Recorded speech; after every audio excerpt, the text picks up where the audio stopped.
અમદાવાદના આનંદનગર વિસ્તારમાં ક્રિકેટ રમવા જેવી સામાન્ય બાબતે બે પક્ષો વચ્ચે મારામારીના દ્રશ્યો સર્જાયા હતા। આનંદનગર વિસ્તારમાં આવેલી સ્કારલેટ સોસાયટીમાં રાતના સમયે બાળકો ક્રિકેટ રમી રહ્યા હતા ત્યારે બાળકો વચ્ચે થયેલો ઝઘડો તેમના માતા પિતા સુધી પહોંચ્યો હતો।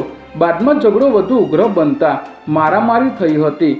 મારામારી દરમિયાન કુણાલસિંહ ચુડાસમાએ બહારથી માણસો બોલાવીને મારામારી કરી હતી ત્યારે ઘટનાની જાણ થતાં આનંદનગર પોલીસનો કાફલો ઘટના સ્થળે દોડી આવ્યો હતો અને સ્થિતિ પર કાબૂ મેળવ્યો હતો।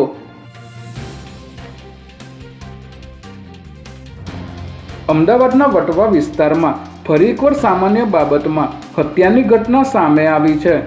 વટવા ગામ શાક માર્કેટ નજીક સુલેમાન તેના મિત્રો સાથે ઊભો હતો ત્યારે ક્રિષ્ના ખરે નામના વ્યક્તિ સાથે રિક્ષામાં બેસવા બાબતે બબાલ થઈ હતી। આ બબાલ એટલી ઉગ્ર હતી કે ક્રિષ્નાએ સુલેમાનનું ગળું પકડી રાખ્યું હતું અને બાદમાં રિક્ષાના પાઇપ સાથે તેને અથડાવ્યું હતું। આ હુમલા બાદ ઇજાગ્રસ્ત સુલેમાનને સારવાર માટે એલજી હોસ્પિટલ ખસેડવામાં આવ્યો હતો, જ્યાં ડૉક્ટરોએ તેને મૃત જાહેર કર્યો હતો। ત્યારે પોલીસે આ મામલે હત્યાનો ગુનો નોંધી બંને આરોપીઓને ઝડપી લેવા ચક્રો ગતિમાન કર્યા છે।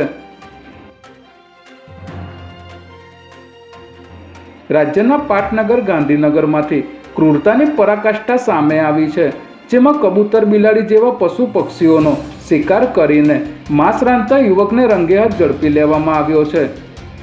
જીવદયા પ્રેમી વિજયકુમાર ગજેરાને બાતમી મળી હતી કે સેક્ટર 16ના છાપરામાં રહેતો રાજુ પરમાર નામનો શખ્સ અને તેના સાથીદારો અવારનવાર નિર્દોષ પશુ પક્ષીઓનો શિકાર કરીને તેનું માંસ રાંધે છે, જેના આધારે તેઓ અહીં આવીને તપાસ કરતા આ ઈસમો પક્ષીઓનું માંસ રાંધીને ખાતા રંગેહાથ ઝડપાઈ ગયા હતા, જેથી પોલીસને જાણ કરાતા સેક્ટર 21 પોલીસની ટીમે રાજુ પરમાર અને તેના સાથીદારોની અટકાયત કરી હતી।